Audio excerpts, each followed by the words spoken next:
Hello， 各位大行假期嘅粉絲，大家好！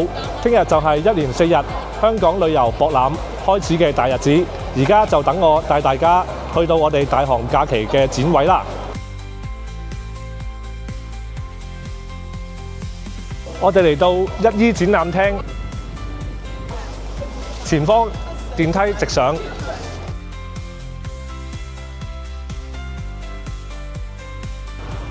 嚟到3樓呢個位置呢，我哋180度轉彎，喺後面上多一層。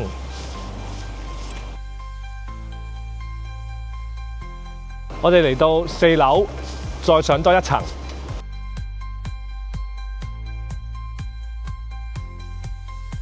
嚟到5B 展覽廳，呢度就係旅遊博覽嘅入口啦。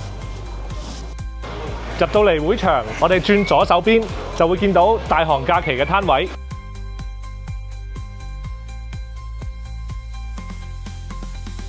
我哋大行假期嘅攤位就喺5BC01，係咪好容易揾到呢？我哋嚟緊1連4日嘅展期都會喺度等大家，約定你。